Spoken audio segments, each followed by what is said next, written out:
Hi everyone. For those of you whom I haven't met, I'm Anastasia Glushko. I'm the Stakeholder Engagement Manager for Zero Childhood Cancer. I'm very lucky to be chairing this session on consumer engagement today.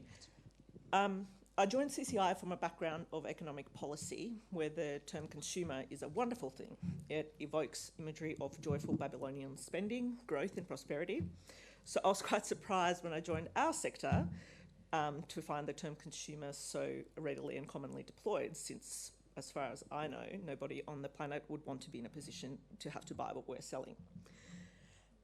Counter to every economic principle, every one of us in this room is working to reduce the number of consumers of our services and products and eventually eliminate the need for these consumers altogether.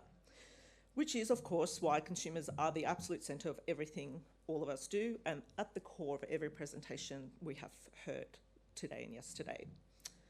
And it is also why patients and their families are increasingly seeking to be active participants in decision-making about their health. By now, it is well established and accepted that involving consumers leads to improved health outcomes, better research, and a more trusted healthcare system. The trick is, of course, knowing how to do it meaningfully, which can be a challenge, particularly in the context of increasingly complex organisational structures, such as comprehensive cancer centres, which make embedding effective engagement models very difficult, especially in research settings where the topics can be quite technical. So today we're going to hear from 3 experienced consumer advocates about what works well, where we as teams and individuals can improve, and how we can embed best practice in our organisations. The hope is that their insights will be practical and things that we can all implement at whatever level we find ourselves in paediatric oncology. Lucy Jones is the speaker who joins us in person, is the CEO of Neuroblastoma Australia and works tirelessly to drive change in survival rates through more research. She is the mum to beautiful Sienna, who was lost to the disease in 2010. To date, Neuroblastoma Australia has raised over $2.7 million for research, a significant proportion of which has come to us at CCI, for which we're very grateful. Lucy holds an MBA and is completing a degree in psychology, for which she's, I believe, submitting a dissertation this week in her spare time. She currently serves on the Consumer and Community Committee for the Sydney Children's Hospital and Children's Comprehensive Cancer Centre redevelopment project, i.e. our new home, and is often requested to be an associate investigator on neuroblastoma research projects, due both to her lived experience as a parent and expertise she has acquired over many years running Neuroblastoma Australia. Sheila Patel is Melbourne-based. She's a senior research scientist at the University of Melbourne and the Florey Institute of Neuroscience and Mental Health in Melbourne. Her daughter underwent treatment also for neuroblastoma as a 3-year-old during 2012 to 2014 and is thankfully doing quite well today. Sheila is a passionate consumer advocate for improving cancer care for children and their families and for better outcomes for survivors. She sits on several consumer-led advisory groups, which include the Children's Cancer Centre Parent Advisory Group, the Royal Children's Hospital, and the VCCC Alliance Cancer Consumer Advisory Committee. She also sits on the Zero Consumer Group, I'm sure her highest accolade. Sophy Athan is the chair of the Health Issues Centre based in Melbourne and is a consumer advocate with several academic and professional qualifications, including a Bachelor and a Master of Arts and 2 graduate diplomas. She currently serves on more than 20 committees and advisory panels. There was a full list, but I don't have the lung capacity at my state of gestation to read them all out. But it does include the VCCC, Victorian Cancer COVID-19 Task Force, Australian Health Practitioner Regulation Agency, no breath, Eastern Melbourne Primary Health Network, and the Health Information Sharing Reform Advisory Group. She has substantial experience as a consumer representative in cancer research projects, both through her role as a chair of the Cancer Consumer Advisory Committee at VCCC and through her involvement in several others, oncology-specific committees and advisory panels. So what we will do is kick off just talking to Sheila and Lucy specifically about their experiences, both as parents and somebody who are not necessarily, who did not find themselves as professional advocates before they were directly affected by childhood cancer.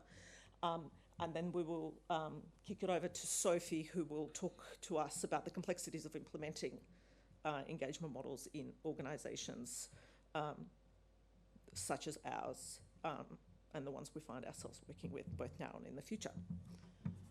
I might sit down. Have you got a mic?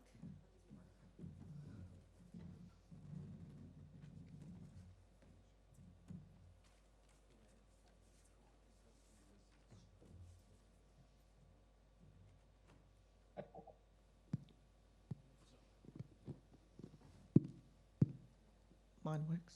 That's the most important thing. So Lucy and Sheila, can you tell us about how you got involved in consumer engagement, and what was that like, having never done it before for a job? Shall I go first? I'm just trying to. It's difficult working with a. You're here in person. I get to go first. Sorry. I guess that my experience obviously changed things dramatically for me, having lived through a horrendous cancer diagnosis and watching what my child went through, and then relapsing, and then obviously passing away. And I think you kind of, from that point of view, you think, well, what can I do to make things different? How can I contribute? You have a burning, urgent need for change, and that's always a big frustration as a parent, because you're seeing what children are going through every day, and you're seeing the pain and suffering that's caused.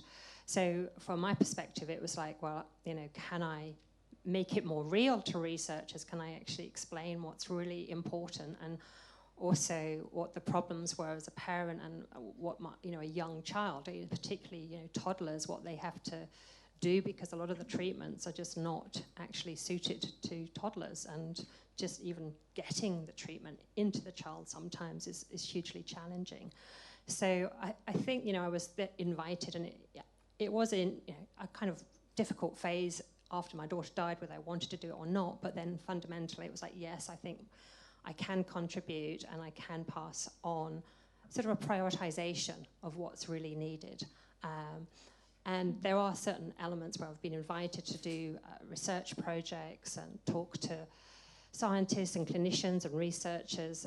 And yes, there are real challenges, but for me it's like, how can I actually explain what's really important? It's cut to the chase. What are we really doing here?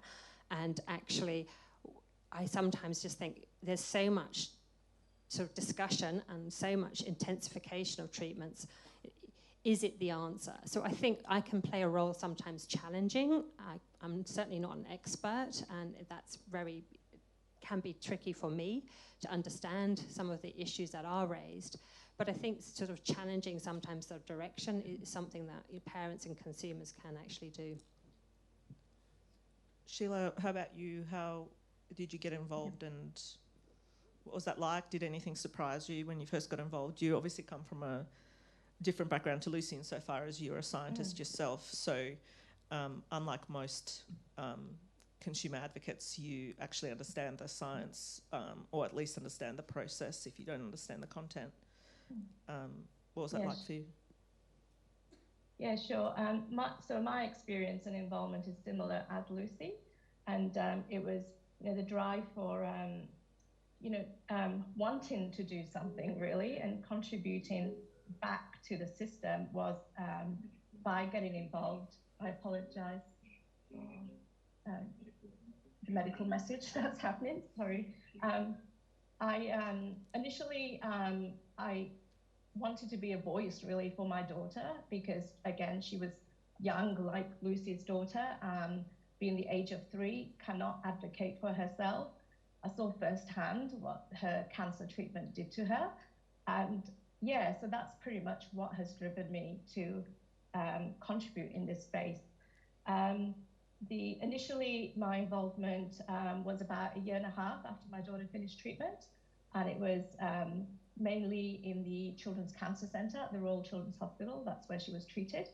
And it was really just getting involved in some parent advisory group activities there, hosting family information days, speaking at those events, engaging with the families that were being treated there. And then that sort of led to sort of more, I guess, opportunities in the area, including with the scientific background. I was asked to be on a grant writing group from one of the local charities that supported the children in the centre. I was involved in some of the new programs that were being tested in the children's cancer space by national charities as well. And then eventually I was, fortunate to even lend a bigger voice by joining the BCCC Alliance Cancer Consumer Advisory Committee, which again, I think every time you get involved as a consumer in more and more committees, more other opportunities always open up. There's not many offers, consumers in the pediatric space. So you end up trying to contribute as much as you can because you want to basically, be the best advocate for your child. By now, you're both very experienced in participating on a lot of these consumer panels. I'm very interested to hear some examples of where you have seen engagement done well, but also where you have seen it done not so well. And feel free to name names as long as it's not ours. So I guess I've often been invited and I'm the consumer representative, which can be quite challenging because I feel I'm the one who's got zero knowledge. And I have to try and obviously work out what's going on. And even though I've been in this space actually for 10 years and I have learned certain things, it is often way too technical for me. So where it actually really helps is when I have had, for example, a request to be an AI or something on a project, and I get a layman's interpretation of actually what's actually involved, what the mechanisms are about, what the objectives are, and just being really, really simplistic about it, quite frankly. So I can actually really understand what are the goals here, does it make sense? Also understanding, which often is not done, but actually what other research is going on in this area which is similar, and why is this better? Something like that would actually be kind of also helpful, I think, sometimes to appraise a situation or find things a bit more meaningful. So where I have found it, where people have really invested in that time, and I know it takes time to do that, and it is funny, sometimes I get something and they go, this is in layman's terms, and I go, no, it's not, actually, it's still not in layman's terms, can you do it again? So there is this understanding. You've got to actually make it really straightforward so consumers understand. And I have been on, obviously, panels where there are a few other consumers, and again, I think, having a variety of consumer obviously is very beneficial, having different experiences, different understandings, but again, I think it's understanding where we can actually add value. And I think sometimes you get invited to sometimes lots of meetings, and those meetings actually probably my input's not really useful, but at other meetings it would be useful. And I think there's also this sort of actual understanding, when do you really need consumer input? That's really at the start in terms of understanding maybe goals, directions, priorities. Then there's this technical sort of debate and expertise at granular level, which I really can't take part in. But then there might be then another sort of stepping stone where it would make sense to bring consumers in again. So I guess that's what I feel generally about consumer research. I think that's really interesting because the stakeholder engagement kind of best practice across other sectors is engaging consumers from the start and then throughout. And I think that's all well and good if what you're engaging them on is a tunnel building project. But I think with medical research, where the matter is quite complex, what you're saying makes total sense, that it could feel like a waste of time to consumers participating if they're not able to effectively contribute. Yeah, I mean, I think you sometimes just think I'm listening in and it's quite interesting, but I'm not actually contributing. So I think it's also making sure you're making good use of a consumer's time because, everybody's giving up their time to be there. So that's what I'd also say is, if you're inviting a consumer, make sure you kind of are using them and getting value out of them, and they're also able to add to the process in a meaningful way. Sheila, do you have any horror stories you'd like to share? Yeah. There were.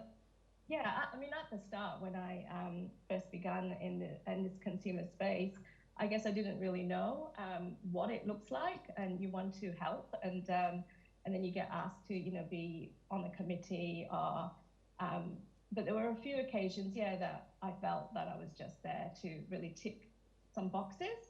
My input really wasn't important.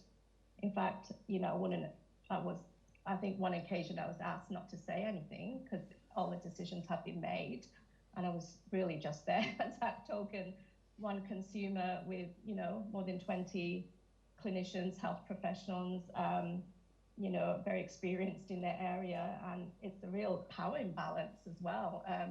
When you're thrown into those type of meetings, no communication occurs before it, and you've dedicated this.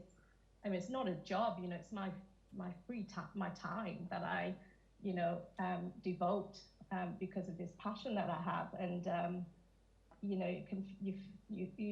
can feel quite humiliated by it and wonder, why are you doing this? And I guess from that I learned how to basically select what's going to be the best committees, and the best ones really are the ones who communicate and engage with you. The project managers or the researchers who are there are also trained. There are workshops on how to work with consumers and vice versa. And so my experiences now are very different and more inclusive. My opinion matters. Nothing is silly. People are just, generous, and there's a clear agenda. There's a clear agenda item for consumers. So it's, yes. And with working with the Zero Parents Consultation Group, my experience there is very positive, and Anastasia. You're listening to this, Ness? Program. Yeah. I'll be requesting a pay rise after this.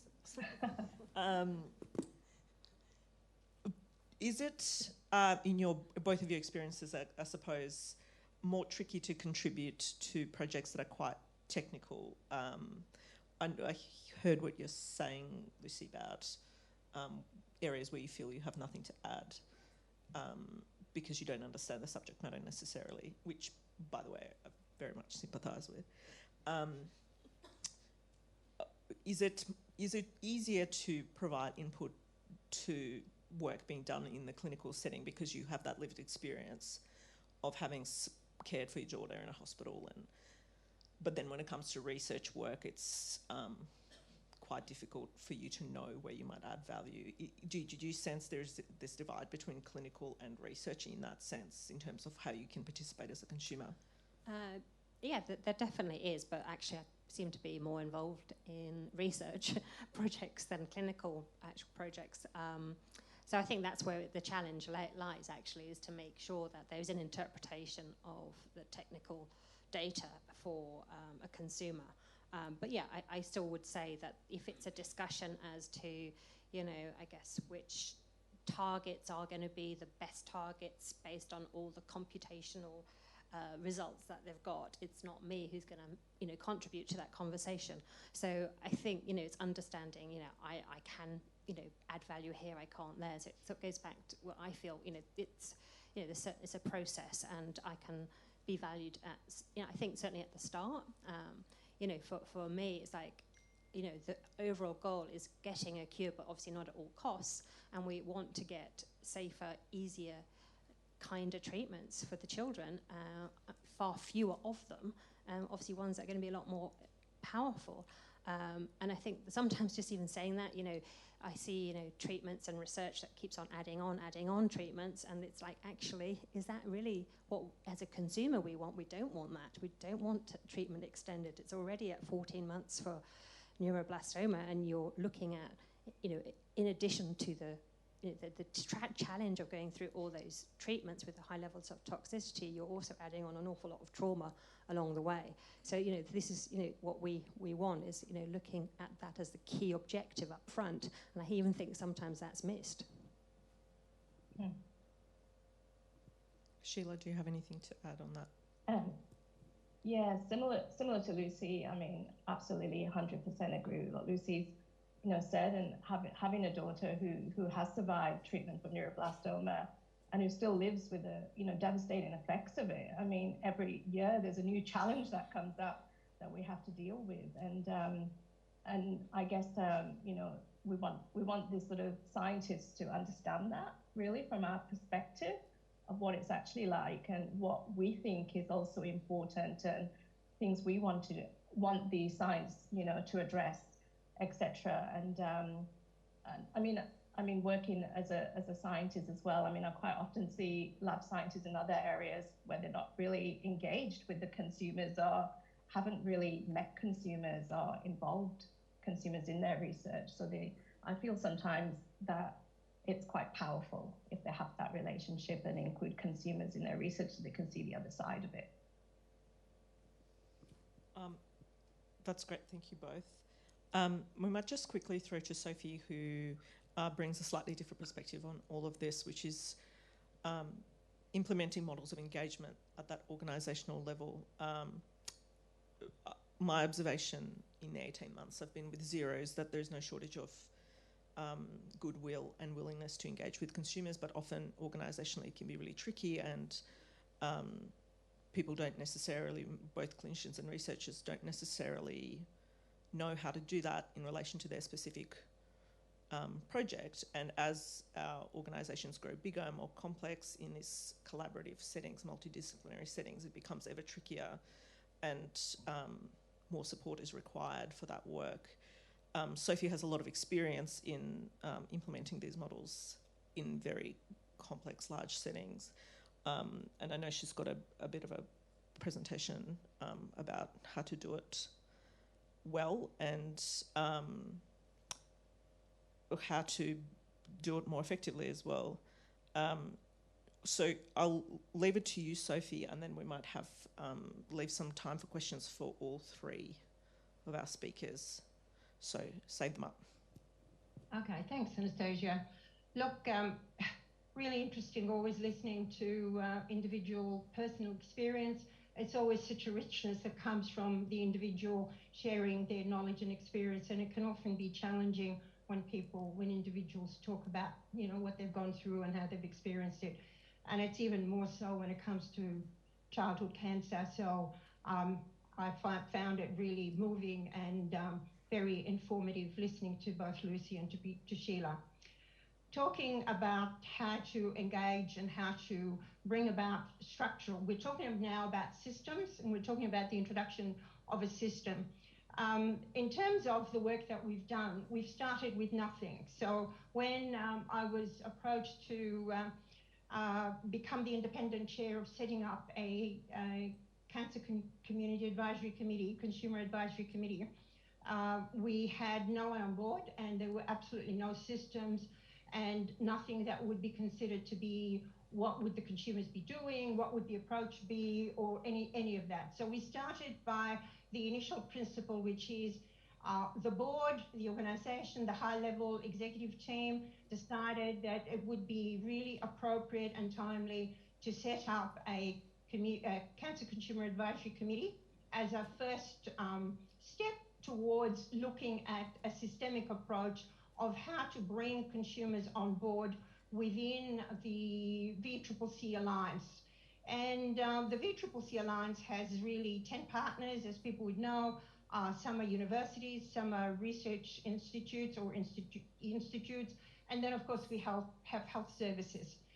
The first challenge was that we had to bring on board representatives of all of those different organisations to sit around and be part of that Cancer Consumer Advisory Committee to the board and look at ways of how can we actually become engaged within the system.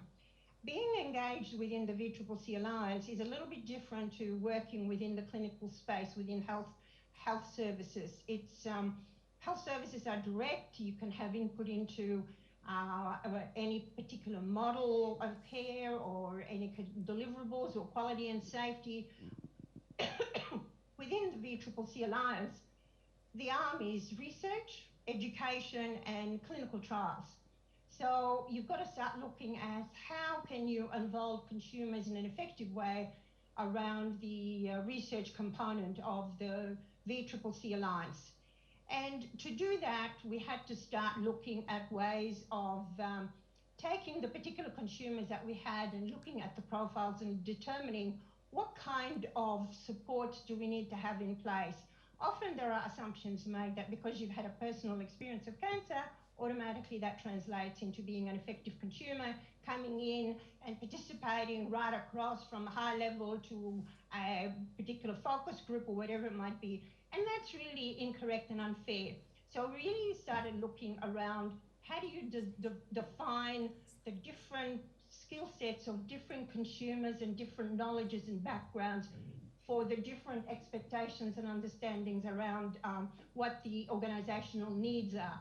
So if we're looking at a particular complex environment within a research area, you actually need to have the right consumer. So we looked at that and we said, well, really we should have what's called best practice, which is you can't just depend on one consumer. It's not appropriate. It's really complex and demanding and unfair on that consumer to be the only consumer sitting in there and discussing complex issues which they may or may not necessarily have the expertise, as it were, around the terminology, around the particular type of research and what's required. So we started moving in terms of developing and looking at developing policies, practices, a framework which we call the consumer engagement framework, but looking at it not from just the principles perspective, looking at how do you want to go around implementing those principles and embedding them within the whole of the organization from the top to the bottom and right across. And that required for us to start looking at developing policies. So you develop what's considered to be around an expression of interest around what it is you require from a consumer to come in to do that piece of research with you. How do you want that consumer to be engaged? Do you need a consumer around clinical trials? What kind of profile are you looking for? And then matching that with the consumers that we had. At the same time, we also started looking at how do we recruit additional consumers. So you need to be recruiting the right consumers. You need to be having in place the what's called loosely a position description around what they need to be doing, what they need to understand. You also need to put in place things such as what are the understandings and expectations around if you involve 2 or 3 consumers within your committee, what kinds of supports do you have to be providing to those consumers who are sitting around that board table or around that meeting room? You can't just have them in there. You have to include them. You have to integrate them into your agenda. You have to provide them pre-meeting briefings, post-meeting briefings.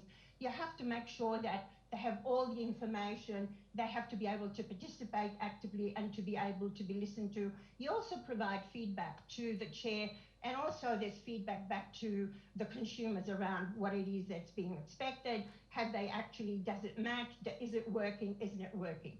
So we did all of that kind of stuff. We also started looking at a range of skills and training that was required. And one of the things that was obviously identified fairly early in the piece is that in the clinical space, they might have had a bit of what I call starting earlier in engaging with consumers. So there was a bit of training taking place there, but there was insufficient training in the area of research and clinical trials around how do you engage with researchers. So it's not just consumers having the training around the research cycle, around an understanding some of the basic principles around grants, around what's required, around reviewing a grant application, starting from the very beginning in terms of the concept, the notion. So you're not just a tick the box, you're actually someone who's participating and bringing the patient, the consumer, the community perspective to that piece of research that's actually being developed.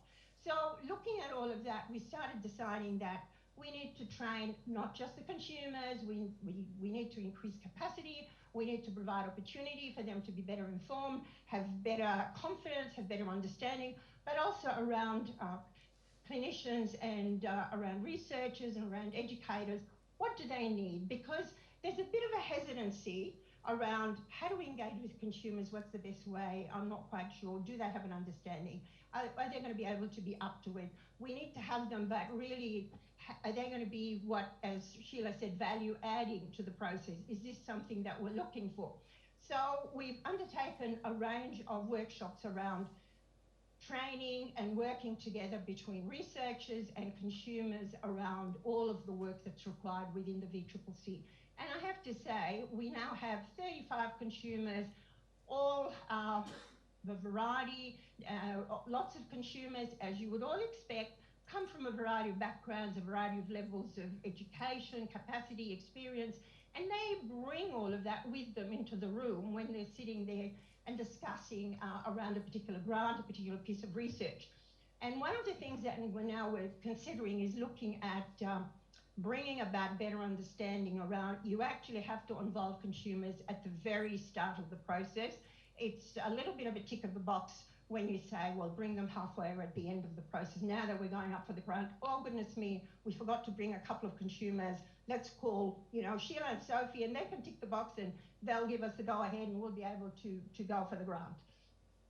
So you have to have a system that recognizes a culture that embraces and includes the training opportunities, increasing capacity, looking, and we've introduced that as well, looking at remuneration and reimbursements for those consumers, looking at ways where the consumer feels valued, and also at the same time you're able to give input into all of those different ways of engaging, but also having an opportunity to get feedback back from the researchers and educators around, well, what do you need? Is this working? Is Sophie working for you in that community? Maybe we need someone else. Maybe we can do it differently. So I don't want to go on, but what we've done is we've developed what's called a toolkit, which is available on the website. And that includes a number of documents that would assist anybody who's thinking around how do we commence engaging with consumers? What do we need to consider? How do we need to put that in place? How can we make it effective? How can we review it and evaluate it, which we do on a regular basis to make sure that we're relevant, we're refreshed, and so on. So at the end of the day, we found that we keep adding to that toolkit, and the accessibility of that toolkit, which is freely available, has made it, what can I say, a lot more easy for different organisations to start setting up their own consumer participation, consumer engagement. People often think that setting up a community, an advisory committee is the answer to everything. It isn't. It is only one mechanism, one part of the process where you're actually effectively engaging with consumers. So consumers have to be trained to be able to come and speak to a group of researchers around how do consumers look at things, how do they understand it, and also in terms of some of the work we're doing at the moment, we're actually looking at and putting in place consumer-led research. So we've moved from inclusion to co-design to consumer-led research where it is our priority, we identify the need, we recruit a researcher, and we develop a program of research that we can then deliver, which makes a difference around questions around proms and prems and other feedbacks from consumers that would like to see improvements in terms of quality and inputs. I hope I haven't gone for too long rambling on, but No, you're right, Sophie. Has that answered? I mean, it's very broad. You can't not have a system. You have to have a system. You have to have support. You have to have them within the organisation. It would be unfair for consumers who are volunteers, even though they might get reimbursement or they might get remuneration, to expect them to do everything. You have to have within the organisation a little unit, a team to support them in terms of the work and to ensure that we deliver what we've been recruited for. Consumers are not going to come back and tell you, I'm unhappy. What they'll do is not show up and pull away because it's too hard, because we've all gone through the cancer experience, whether it's because you've got a child or you've had it yourself or you had it with a loved one. It's too hard. So you try and give because we're altruistic. We want to make a difference. We want to improve the outcomes. We want to improve the research. But at the end of the day, if it's not happening, we will just walk away and not say anything. So at the end of the day, you lose really competent, capable people who make a contribution and make a difference. I also keep telling researchers, you know what, if you have a good bunch of consumers working with you, it's a tool for advocating, better advocacy for government around the platforms, around what we need and what needs to be delivered. I'll stop here, Anastasia. We've got a few minutes for questions. There are mics. Are there mics? There are some mics. But I do have a question for you, Sophie, that I've been ruminating on as you were speaking. Do you do any work around measuring the confidence of researchers and I suppose clinicians in engaging with consumers over time, both at the starting point but also as you have implemented these systems? Have you seen that confidence grow, or is that not part of the program? Okay. You're talking now about a specific methodology being applied for us to be able to measure something at the start and gradually as it's progressing. And we have anecdotal and we have feedback, which is periodic, that comes back in terms of what's been happening. So one of the measures is we started with hardly anybody wanting to be involved with consumer. They were over there in the corner. Oh, really? We don't really want them. We don't really need them. Oh, they're going to be problematic. To now, just about every particular grant and project that comes up, they come looking for consumers. So they put in the request and they say, we would like 1, 2 or 3 consumers and sometimes 4 consumers, because what's happened is through the dialogue, through the workshops, through the presentations, through the interactions, because really you're talking about people interacting with people and people developing relationships with people. It's come to a point now where really very few individuals within the partnership of the Alliance would go ahead without including consumers. And they come to us and say, oh, Sheila was great last time. Can we have someone like Sheila? Could Sheila come back on again? So I can tell you that in terms of the demand has increased exponentially. So something's working. That's excellent. And that's why Sheila and Lucy don't have weekends and weeknights, I suppose. Eliza? Thanks very much. That was a really insightful discussion. I'm interested, Sophie, about what you said. I was thinking about it before you said it, so I was happy that you raised it. And I'm curious to hear from Lucy and Sheila their thoughts on this about remuneration, because I think quite often people are expected to provide their time, and it's quite needing to upskill and learn about all of the different topics and goals of different research projects takes a considerable amount of time, even for someone who, understands things and it's within their day job. But to be able to upskill when it's outside of your area of expertise or background, that would be really challenging. So I'm wondering if there's any research looking into what expectations are from consumers about reasonable remuneration for their volunteer work and time. Yeah, look, I think it's an excellent question, and I'll answer, and then I'm sure Lucy and Sheila will have something to comment and add to it. Look, that has been a vexed question for quite a while, until in Victoria the Department of Health decided to actually tackle it and put in place some measures around a model of remunerating with different levels. So you're looking at, whether it's information sharing, focus group meetings, sitting on a committee, what level of committee and so on. And they actually remunerate, plus they pay reimbursement costs and out-of-pocket costs, plus they often sponsor individuals to go to conferences and workshops as well.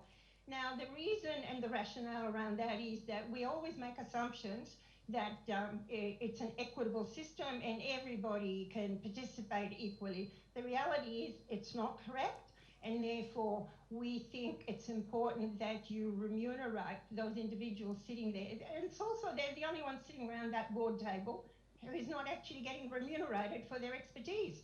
I mean, why don't we value the expertise of the consumer?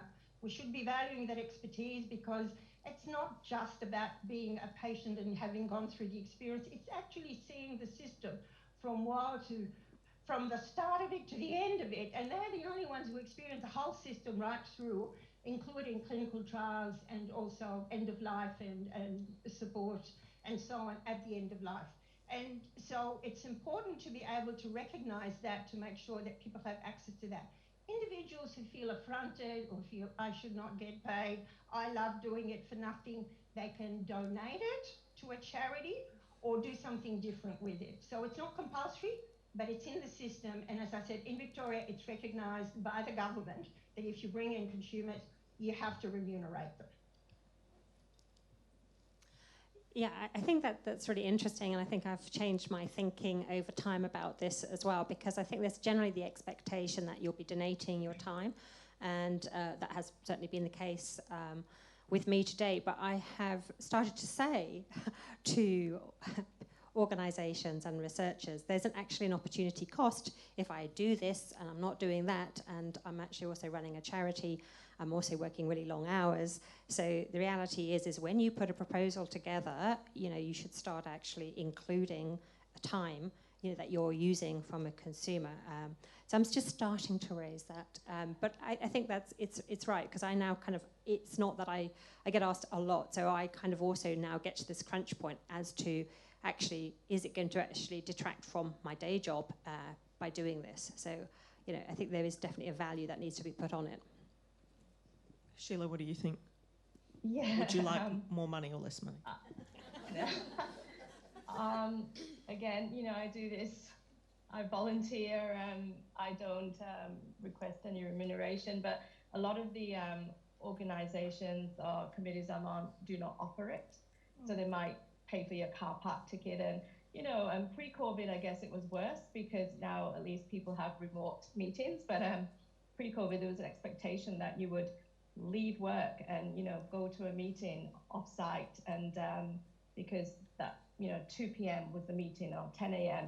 but there was no consideration that you actually volunteering your time, and it was actually in your work time. I think in the pediatric area as well, we still have young children and families who are at school, or other children who are probably at home or in kinder. So I guess that's where the limitation occurs with consumers in the pediatric space, because they're not really accessible because of how the meetings are run and the times, and not offering remuneration, etc. either, recognizing the time they've actually given. Yeah. Can I add one point, Anastasia? Of course. Yeah, thank you.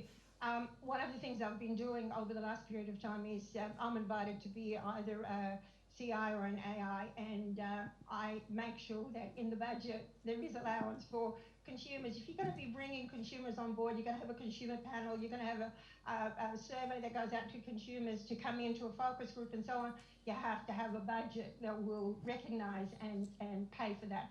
And I tell you what, it's interesting, because slowly it's grown from 1,000 to 2,000 to 5,000. Now the last one was 12,000 in the grant. So there's been movement, and there's been recognition of the value of that work that's brought in by the consumers. Thank you, Sophie. Paul had a question. I think somebody was saying me. Sorry, Jess. Hello. Sorry. So remuneration is one thing for improving equity for the consumers that get roped into this. I was just wondering about maximising diversity of the consumers' voices, because obviously it's every individual parent, family, child, their experience is unique. So I was just wondering, even Sheila and Lucy, have you ever tried to spend a bit of time talking to other mum and dad friends whose children have been through a similar journey, to almost coach them into, you should do this too, and it's okay to be scared, or and maybe Sophie and Anastasia, if you have experiences of getting broader voices of parents, so it's not just the same people over and over again. Thank you. Look, I think it's really down to the organisation, research scientists, to do the recruitment of the consumers, in terms of saying this is what we'd really like, and reaching out. I often help researchers, because they say we've got a specific project and we need some people, some parents who have got experience of X, Y, Z, and often I'm asked for a diversity there, so I will reach out to parents. But I think, going back to what Sophie says, it's actually, if it's a strategy, there will be a group of consumers that you're regularly engaging with, which is broad spectrum, so you will have that diversity. So I think it goes back to how everybody's going to set this up and engage with it, and make sure that they have got this a recruitment of consumers, really. So yes, I do that, but again, it's something which I obviously I'm asked to do, and I'm doing it again in my free time. So it would be good if organisations took that on more themselves. I think I had a very insightful conversation with the engagement team at Sydney Kids when I first started at CCI, and they said quite plainly that consumer engagement in the health sector tends, particularly in paediatrics, tends to be dominated by wealthy white ladies, because they're the ones who have time to, which I guess makes you the wealthy white lady. Just not wealthy. It's because we're not paying. That's right. So, but so from a practical point of view, they said we just have to accept that we will never achieve perfect diversity, that it is really difficult. There's a huge demand for Indigenous consumers in particular, but of course, like in paediatric cancer, there's not that many Indigenous families who are, like, as a raw number, there's not that many, and then they have to be willing to participate as well. But at the same time, I think the thing that is important to remember, and the thing that sometimes gets lost, is one person from a diverse group does not speak for that whole group. Someone who's of Southeast Asian background, whose child was treated at Westmead, who happens to speak Hindi, but actually also speaks fluent English, because that's quite common in that group, does not speak for a Sudanese family just because they both happen to be people of colour. And so I think there is a point at which you do have to accept that you will never achieve perfect diversity. And even if you have quite a diverse consumer group, it will always be quite limited anyway. And my focus usually is on, yes, racial diversity is very important, but diversity of experience is important as well. So that urban versus regional and remote experience is quite important in paediatrics. Socioeconomic diversity is very important, particularly around science literacy and wealth disparity. So yeah, it's a tricky one, but I don't actually think we can ever get to a perfect state there. And I think we can also dismiss some really important voices because we can get lost in that search for diversity as well.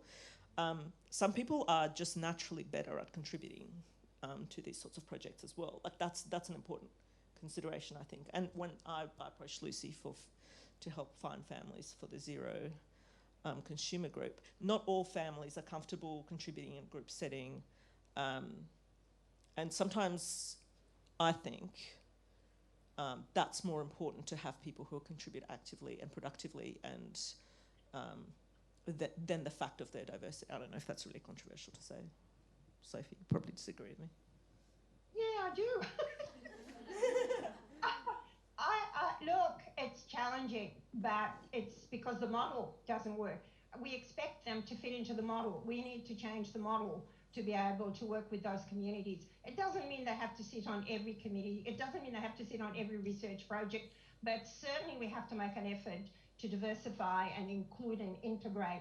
So we need to actually go out to those groups rather than expect them to come into us. Oh, we need I completely to build agree. relationships.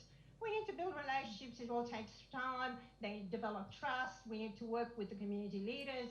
So there's a whole variety of different aspects of diversity that we really need to tackle. I agree with the profile. It tends to be female, of a particular background, of a particular education, income, and it is what it is. But we are working really hard at the VCCC Alliance to diversify, to work with diversity around a whole variety of target. And when people talk about culturally and linguistically diverse, it's as if it's one homogeneous group. Yeah, I agree with that. Even saying Southeast Asian, there's so many diverse people in there. So really, and when people say African, that really gets me annoyed, because Africa is North Africa, Central Africa, East Africa, West Africa, South Africa. Each culture is different and speaks a different language. So really, we need to become better informed, and we need to start thinking differently. The models don't work for them, which is why they don't come in and join us. So we need to change that. Yeah, I agree. Paul is waving at me, which means you won't. Were you telling me to finish up? No. Oh, okay. I was just listening intently. Okay, excellent. But can I ask a question? Yes, you're the boss.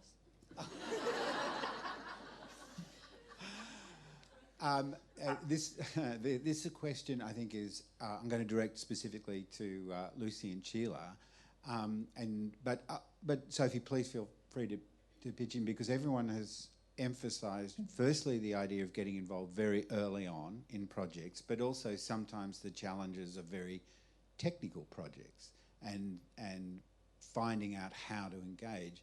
And I'm thinking here of projects like at least half of we've been hearing at this symposium, which are very molecular. They're all about genes or CRISPR or cell lines or models.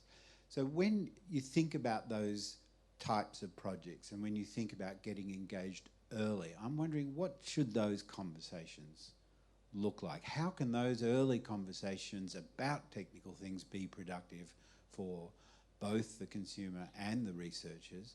And the flip side of that, in what way can they be completely useless? And when should people, or what way should people not take in those discussions?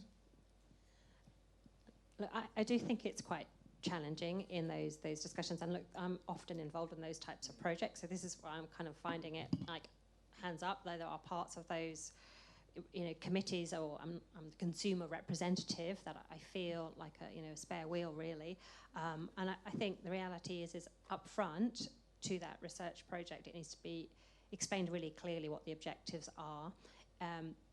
It does take time, as I was saying, but I actually do think if you want a consumer, somebody needs to invest the time explaining the basic principles of what's going on and why there's a belief that this research is going to end up leading to a better outcome for a child. I mean, what is that what is the evidence to point to that? And I think that's actually quite important to say this is why.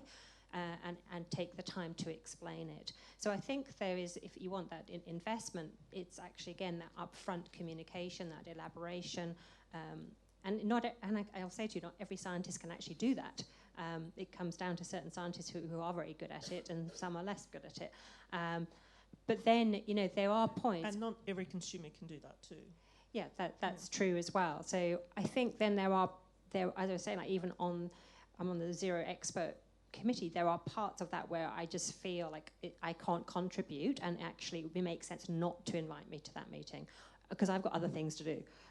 So quite frankly, I'd say, like, can we actually agree, like, when it's actually useful for me to participate, and when it's only like a super technical conversation, or it's actually deciding which genes are going to be tested or not at a hospital level, obviously it doesn't make sense really for me to be there. So I think there's, understanding, like, plotting out what is this research program going to look like, where is it meaningful to bring in consumers when it's that technical. I think when it's a clinical research project, it's totally different. This is just my perspective. Consumers can be involved in every single meeting all the way through, but yes, at technical projects, I think it's actually understanding, are there some key points? Are there some key, like, you've got some more data, more research, and actually then there's another discussion to be had. Then there's this sort of, should we do this or that? Maybe there are some advantages and disadvantages in those choices. And I think sometimes those advantages might translate to have an effect upon a child. And I think then that's interesting to get the consumer's point of view. Toby's holding the microphone, and he's also the chair of the committee to which Lucy refers. So you can rebut. No, I was really fascinated by the discussion, and the question I've really got is really in neuroblastoma, which I do a lot of work in neuroblastoma. It's been very clear in a lot of the parent meetings that intensity therapy is really important, and there's a bit of diversity in the way kids are treated around the world. Some don't get consolidated and some do, and that comes out very clearly. But the question I really want to ask is, when we're writing research and particularly trial protocols, there's a lot of emphasis on actually having the therapy part of it. Then you have your linked biology that you want to do. And there's also often, quality of life stuff that gets into a protocol. But we actually don't really ever have a good way of actually asking the consumers what type of research they'd like us to bring them in on the protocol. I can't think of any trials protocol committee meeting I've ever been on where there's been a consumer actually in the study committee. So I suppose the question I've really got is how can we learn to work better so that actually consumer-driven research, it's allowed that we can help you develop those questions, but then we know what they are and we know how we can include them in the trials research that we're doing, rather than we're saying, okay, we're doing health-related quality of life questionnaires that have been done and been designed by other researchers. So you're actually getting that consumer voice in the trial rather than a researcher's view of what the parent experience might be. Does that make sense? Yeah. I think Sheila should answer this one. Yeah, no, that makes sense. And just recently, I've even though I have a research background, I've benefited greatly from a consumer-led research group that I've been part of with Sophy actually at the BCCC Alliance. And it's, for me, I've stepped back, I'm not thinking with that researcher hat really, but working with the actual consumers in that group to come up with questions on what we feel is should be asked within a particular research project, or what we think is important, and we're working with researchers. Part of that has been training the researchers, training the consumers, about an ethics application, the process of governance, at what points, can consumers contribute within that project plan, etc. And also talking about co-authorship, on research papers, I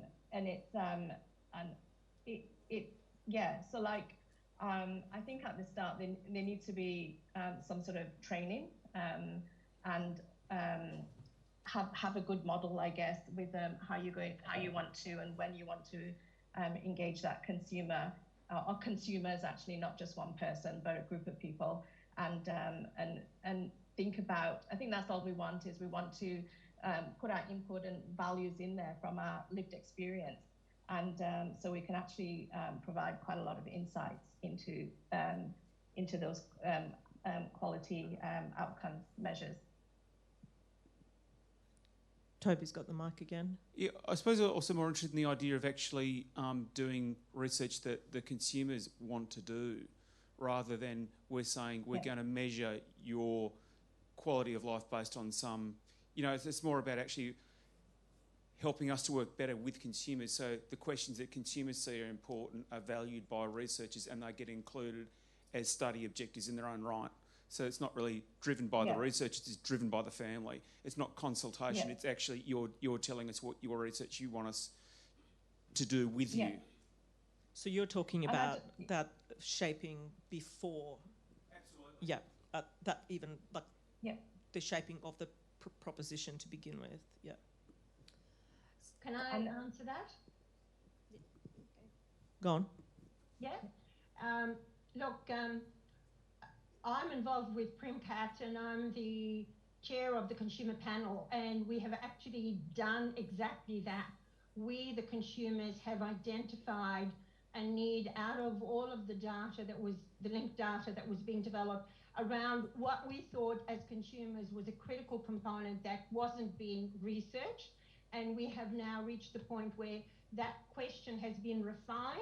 We now know which data we can use, and we know who will be the researcher that will work with us to actually deliver that piece of research in terms of the work of what it is that we want.